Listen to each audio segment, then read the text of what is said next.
Kristijonas Murauskas, architektas, o mūsų architektų studija Lava Projects turi komandą iš įvairių žmonių. Tai yra interjero dizaineriai, architektai, inžinieriai, landšafto dizaineriai ir įvairūs filosofai.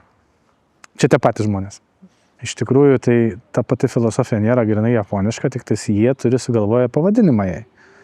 Natūraliai mes visi tą jaučiam, žinom, būk geras, tau atsiliepsame, padaryk kažką gerai, bus kitiem gerai, tai čia ta pati filosofija, o kuom kultūros panašios, tai natūralumu. Mes irgi mėgstam natūralų dalyką, nemėgstam būti netikri, nemėgstam netikrų žmonių, nors jų pasitaiko, aišku, bet aš sakyčiau, architektūrai ir visam tam mūsų versle, tai mums dar reikėtų pasistengti, kad pasiektumėm tą lygį, bet nuo tokių mažų studijų kaip mūsų, manau, tai ir pradedam daryti, kad visi būtų laimingi ir mūsų studija, ir užsakovas, ir kas svarbiausia, visuomenė.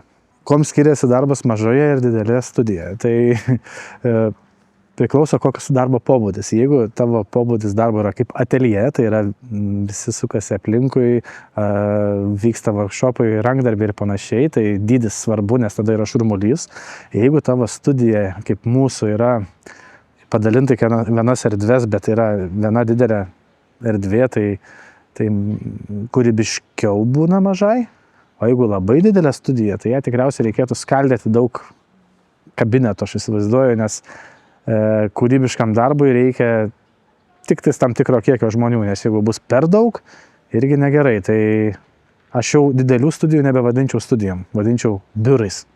Kas yra laikas architektūrai ir architektam? Tai laikas yra tai, ko visą laiką trūksta visiems, čia kas be ko, laikas didžiausia dovana ir iš tikrųjų, jeigu turėtume mes daugiau laiko, tai visi būtų daug laimingesni. Tai mums duotų daugiau laiko, klientai sutaupytų pinigų, visuomenė gautų geresnį produktą, mes būtumėm laimingesni. Tai laikas yra didžiausias dedamasis. Tai svarbiausias dalykas, kurį mes galėtumėm panaudoti arba turėti. Kaip pastatyti gerą projektą 100 metų? Tai vien anekdotinis dalykas, tai statyti į 100 metų jau neblogai. Pavyzdžiui, padarai tokį projektą, kad neįgyvendinama greitai, tai jau, o jeigu be jokų, tai pasirinkti teisingas medžiagas, pasirinkti teisingą projektavimo eigą, tiesiog atlikti tai, ką reikia atlikti. Galvoti apie žmogų, apie proporcijas, apie kompoziciją, apie visus dalykus. Tiesiog sąžiningai gerai dirbti. Darbas miestui skiriasi nuo darbo privačiam užsakovui. Tai jeigu kas blogai privatus užsakovas pasakys tą pačią dieną ir tu kentiesi visą naktį, o jeigu kas blogai miestui, tu sužinosi negreitai, bet kentiesi visą gyvenimą. Kokias medžiagas šiais laikais reikėtų keisti, kurių naudojam per daug?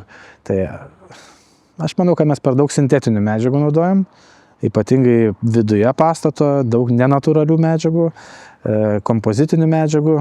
Dėl lauko fasadų tikriausiai pakankamai daug netvarių medžiagų naudojam, kurias reikia, jos tikriausiai neremontuojamos. Tai jau yra blogai. Aš manau, kad reikėtų pasirinkti tokias medžiagas, kurias būtų lengva remontuoti, natūralios ir, kaip aš minėjau paskaitoj, sentų oriai.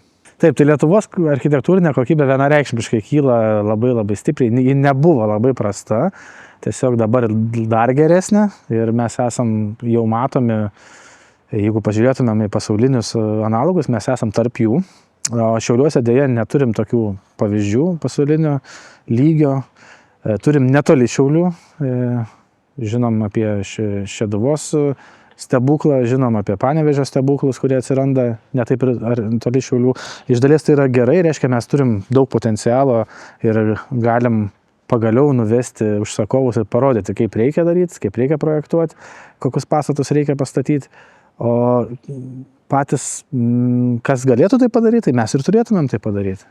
Nereikia nieko kaltinti, aš manau, kad nuo mūsų viskas ir prasideda, nes jeigu ateina užsakovai, ar tai miestas, ar tai savivaldybė, ar tai privatus žmogus, jis tikriausiai nesako, kokių plytų jis nori, kaip sudėti, ar kokį pastatą nori turėti.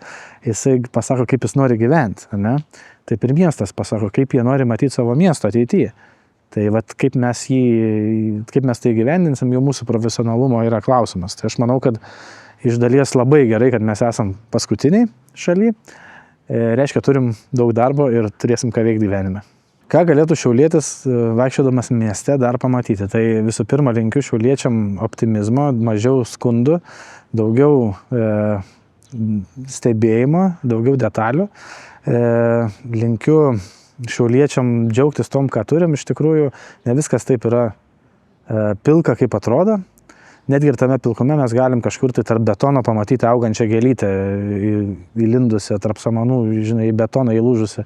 Tai jau yra fainai. Ir aš manau, kad kartais gal ir per paprastumą mes galim laimėti. Tai dar ką reikia padaryti, visą laiką reikia nesitikėti kažkokio stebuklo. Kartais užtenka pasilenkti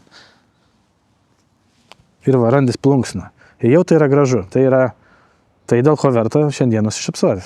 Tai eikim, mažiau skųskimės ir laimėsim.